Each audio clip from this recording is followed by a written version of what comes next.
Ayan na. Malacanang, hindi na po nakatasting kay Aimee. Sinagot na po ng Malacanang si Senador Aimee na nagsasabing para tayo daw ay nagiging probinsya na ng ibang bansa. Aba, ay matindi naman yan. Senador ng Pilipinas, kanya na sinasabi. Kaya po sinagot na ng Palasyo at nandito po ang maging paliwanag at sagot ng Malacanang Press Officer at Communication Undersecretary Attorney Claire Castro. Pakinggan natin po itong report na ito at balitang ito na nakuha ng report ng Malacanang at ginawang balita ng News 5, isa sa mga lehitimong media organization dito sa ating bansa. Salamat sa News 5 dahil patuloy po silang nakatutok dito po sa mga balitang nangyayari sa ating bayan. Isa lang ho sila sa mga lehitimo na mga mamamahayag dito sa ating bansa. Sa pagkwestiyon ni Senator Aimee Marcos sa pag-aresto kay dating Pangulong Duterte. May hamon din ang Malacanang kay Senator Bato de la Rosa na balak daw magtago kung siya naman ang ipaaresto ng ICC. Nasa frontline ng balitang yan, si Maricel Halili. Batas ang dapat manaig. Ang biradang ito ni Presidential Sister Senator Aimee Marcos. Since when did the Philippines become a province of The Hague? Sinopla ng Malacanang. Hindi po natin ninais na maging probinsya ng kahit anuman dahil po tayo ay isang independent country. Hindi po natin ninais na maging probinsya din po ng Fujian, China. Tungkol yan sa pagkwestiyon ng senadora sa Senate hearing kung bakit isinuko raw ng gobyerno si dating Pangulong Rodrigo Duterte sa International Criminal Court sa Netherlands. Taong 2011 nang formal na sumapi ang Pilipinas sa ICC at saka kumalas noong 2019. Pero bago pa ratipikahan ng gobyerno ang Rome Statute, naisabatas na noong 2009 ang Republic Act 9851 o ang Philippine Act on Crimes Against International Humanitarian Law. Sa ilalim nito, pwede raw isuko ng otoridad ang isang salarin sa International Court. Kaya hindi raw alam ni Castro kung bakit ito naging issue para sa senadora. Pero paglilinaw ng palasyo, hindi sila tutol sa pagdinig ng Senado. Hindi po ito sampal sa pamahalaan. Baka po it's the other way around. Hindi rin pinalampas ng palasyo ang sinabi ni Senador Bato de la Rosa na pinag-iisipan niyang magtago imbes na sumuko sa ICC. Nakakapagtaka lamang po na siya ay dati pang PNP chief. Yan po ba ang gusto niya ring ipahiwatig sa taong bayan na kapag may warrant of arrest ay dapat magtago? Hindi po talaga tayo magtataka kung bakit natagalan na sumuko or nahuli ang dating si Pastor Kibuloy. Hamon ng Malacanang kay Senador Bato, kung naipagmalaki niya ang drug war noon, ipagmalaki niya rin ngayon na wala siyang ginawang mali. Parang siya nga yata ang medyo umiwan sa kay dating Pangulong Duterte considering na hindi siya pumunta sa Hong Kong kasama sa nila. Hindi po ba dapat ang kaibigan ay walang iwanan? Ayan na, nagka-intrigahan na. Ayan po, ibang klase talaga si Attorney Castro. Malacanang press officer. Kahit ang kapatid ng Pangulo sinasagot niya.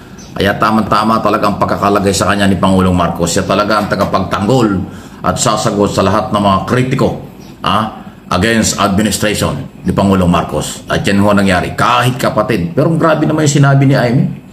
Tayo daw gustong maging probinsya ng Hague, grabe, ng Netherlands, ng ICC. Hindi naman, wala namang ganong layunin ng gobyerno. At yan po ang bagay na press officer ng Malacanang, ang Yusek Claire Castro natin. Kita nyo naman, hindi po makakalagpas kahit po kapatid ni PBBM ay talagang sosoplakin. At nito nga po kanina, meron na pong kasama na ICC accredited lawyer, etong si Attorney Claire Castro, na talaga namang ito yung nagpatotoo na wala pong masama sa ginawa ni General Torre at lahat po ay sumunod sa batas. Pasensyahan na po, di ba? Kasi nakahanap na po ng panglaban ng Malacanang sa mga nagpe-fake news, sa mga tumutuligsa at naninira.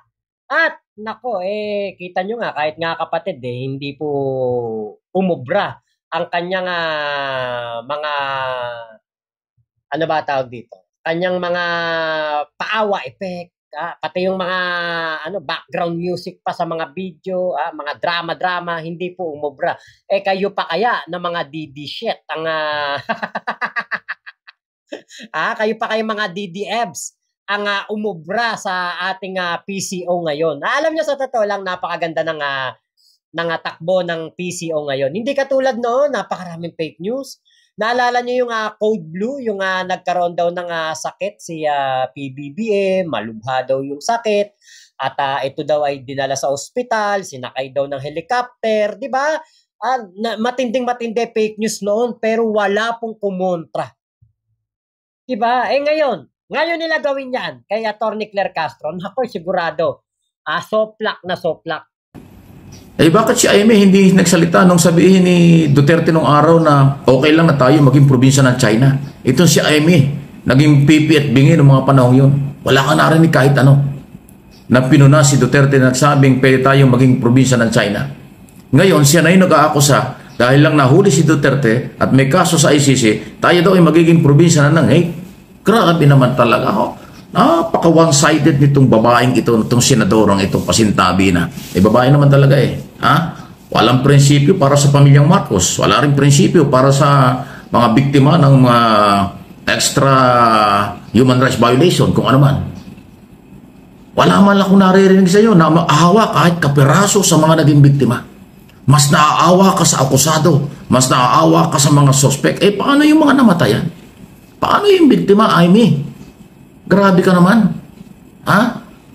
Pag pinagtatanggol mo yung mga akusado, may ang akusado, buhay pa yan, at dadaan sila sa korte, may paglilitis pa. Yung mga biktima, wala nang buhay. Lumuluha until now, nagluluksa until now. Wala man lang kami marinig na awa galing sa'yo. Mas nagkukonsentrate ka sa Duterte ang ipagtanggol at iba pa, kahit na inuupakan mo na ang gobyerno ni Pangulong Marcos na iyong kapatid. Ulit-ulit tayong tinatapik ito kasi talagang nakakagulat. Talagang may kasabihan. Pag politika talaga kahit magkakapatid, nagtatalo-talo. Pero ito hindi ho basta politika, presidente yung kapatid mo Di ba dapat ang presidente o malapit na pamilya ang nangunguna na magsasalba, tutulong, susuporta, magtatanggol at lahat susuportang lahat ng galawan ng kapatid mo bilang Pangulo. Kasi hindi naman ganun kadali na maging Pangulo ng bansa. Pero ngayon, ikaw ay kapatid, parang ikaw pa yung nagiging parang oposisyon. Paano pa? Para saan pa yung ikaw ay membro ng koalisyon, na kandidato ng administrasyon ni Pangulong Marcos na iyong kapatid para sa re-election mo sa Mayo? Kung ikaw naman ay malayo ang sinasabi at ginagawa. Yan po yung aking tanong. Tanong lang ito, kayo magagalit. Analysis, opinion, interpretation sa mga nangyayari. Sir Mike, dadagdagan ko na rin ng iyong tanong. Ikaw ba talaga, Senadora Aimee Marcos, ay kapatid ka ba talaga ni PBBM? Bakit ganun?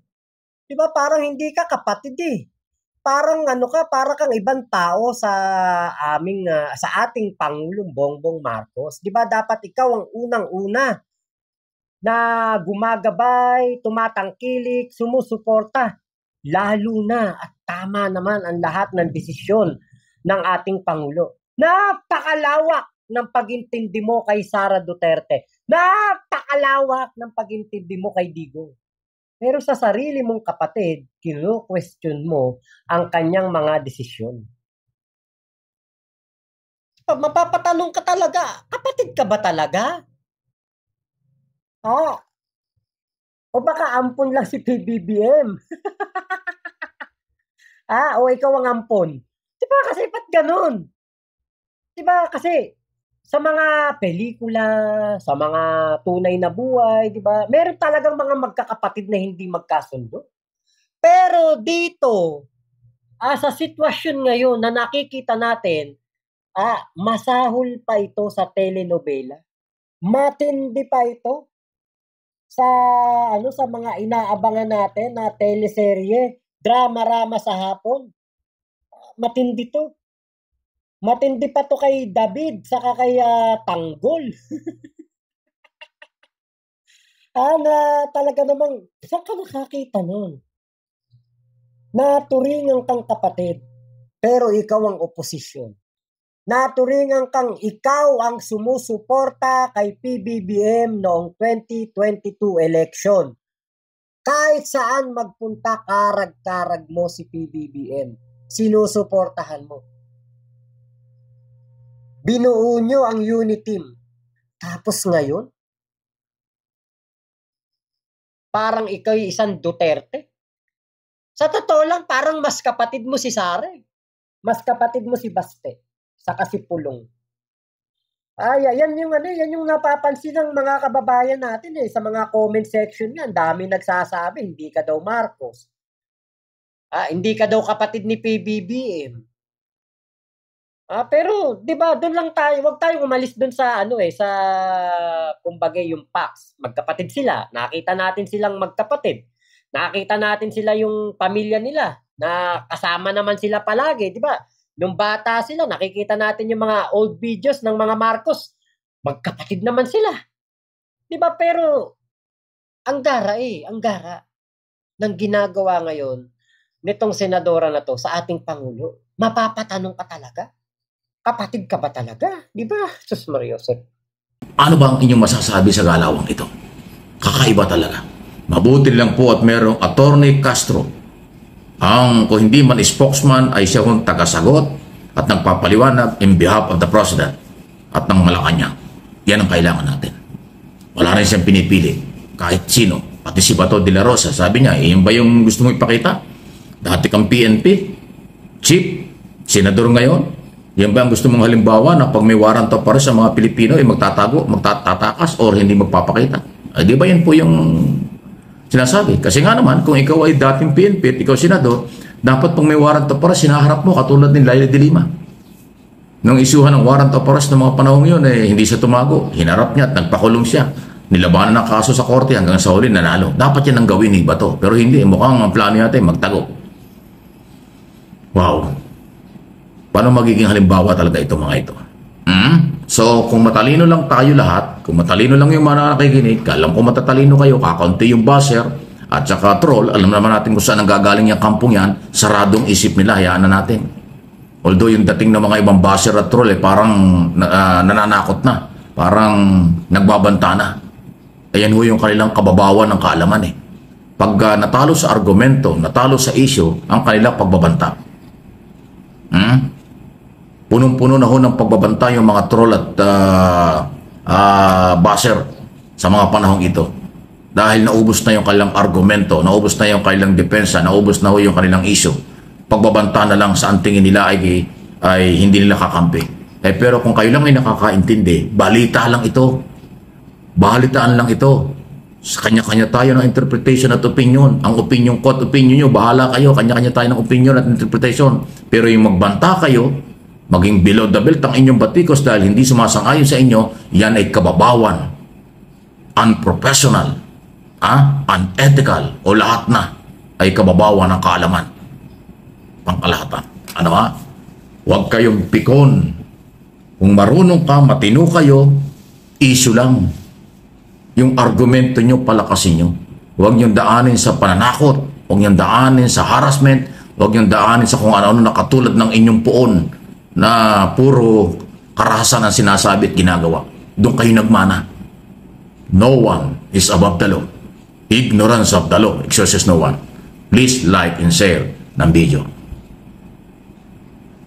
Matalino lang po ang ating mga kababayan na bumoboto, sumusuporta dito kay Bato de la Rosa. Sigurado ako walang boboto dyan. Kung matalino lahat ng Pilipino. Kasi bakit ka boboto ng isang tao na gumawa o naging utak ng Oplan Tokhang na napakadelikado. Na magdudulot ng matinding pangamba sa ating mga kababayan. Akala ni Bato successful ang kanyang Oplan Tokhang, pero hindi po. Bagkus ito po ay nagamit pang sandata ng mga masasamang loob para makapaghigante sa kanilang mga kalaban o makaperwisyo ng kanilang mga kalaban sa sistema. Yan po ang katotohanan niyan. Kaya kung pinagmamalaki ni Bato de la Rosa ang kanyang Tokhang, 'di ba dapat ganun din siya katapang na ipagmalaki, ipagyabang at ipagtanggol ang kanyang sarili na wala siyang ginawang masama, bagkus lahat ay pabor sa mga Pilipino. Pero di ba, nung una sabi niya, go on, make my day! Di ba, sabi pa, ikaw Trillanes ang magposa sa akin. Pero a few moments later, hindi na daw siya susuko. Pinag-iisipan na daw niya magtago dahil wala daw hustisya dito sa ating bansa. Di ba? So, kung matalino po kayo, ba't nyo iboboto yan? Kung matalino kayo, ba't nyo pinapalakpakan yan? Di ba kasi, unang-una, ang gusto natin dito, sumusunod sa batas. Ang gusto ninyo, transparency. Ang gusto ninyo, accountability. Yan ang gustong-gusto po ng mga DDFs. Yan ang kanilang pinagsisigawan. Pero dito pa lang kay Sara Duterte nga nung nagkaroon ng impeachment complaint, ayaw na nila. Galit na sila dahil mayroong impeachment. Teka, kayo ang sumisigaw ng accountability na transparency. Nung inumpisahan kay Sara Duterte dahil sa hindi maipaliwanag na confidential funds, ayaw ng mga DDFs.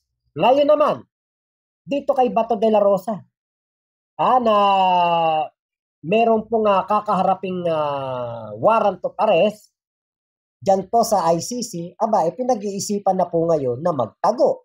At sinusuportahan po ito ng mga DDFs.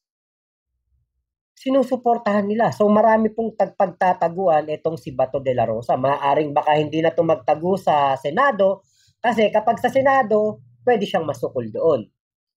Pwede siyang pasukin doon. Kasi mas mangingibabaw ang rule of law kaysa sa tradisyon. Kasi ang pinaglalaban dito ni Chis Escudero, Senate President, ay tradisyon daw po ng Senado na kapag may sesyon ay hindi pwedeng hulihin ang isang senador.